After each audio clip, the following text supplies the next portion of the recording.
స్థితిలో ఈరోజు దేవుని యొక్క వాగ్దానము యెహోషువ గ్రంథము 1వ అధ్యాయం 6వ వచనం. నిన్ను విడవను, నిన్ను ఎడబాయను, నిబ్బరం కలిగి ధైర్యంగా ఉండము. దేవుడి వాక్యం దీవించును గాక. ఆమేన్. అవునండి, నిబ్బరం కలిగి ధైర్యంగా ఉండమని ఈరోజు మీతో మాట్లాడుతున్నాడు. ఏ పరిస్థితిని బట్టి నువ్వు భయపడుతున్నావు? నీ ఒంటరితనాన్ని బట్టి భయపడుతున్నావా? పరిస్థితులు నిన్ను ఒంటరి చేసినాయని భయపడుతున్నావా? మనుషులు నిన్ను ఒంటరి చేసినాయని ప్రియకుమార ప్రియకుమార్తె, దేవుడు చెప్తున్నాడు, నిన్ను నీ ఇంటి వారు, నీ స్నేహితులు, నీ బంధువులు ఒంటరిగా విడిచిపెట్టిన, లేదా పరిస్థితులు శ్రమలు నిన్ను అందరి ఉండి కూడా ఒంటరిని చేసిన దేవుడు మాత్రం ఏ క్షణాన్ని కూడా నిన్ను విడవలేదండి.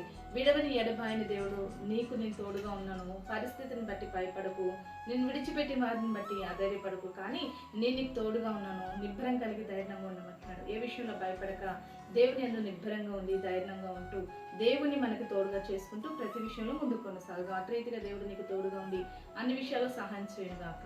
ఆమేన్. ప్రార్థన చేసుకుందామండి. సకల ఆశీర్వాదాలకు కారణభూతుడమైన మా ప్రియ పరలోకపు తండ్రి, ఈ యొక్క ప్రార్థనలు ఎక్కిస్తున్న ప్రతి బిడ్డని జ్ఞాపకం చేసుకోండి.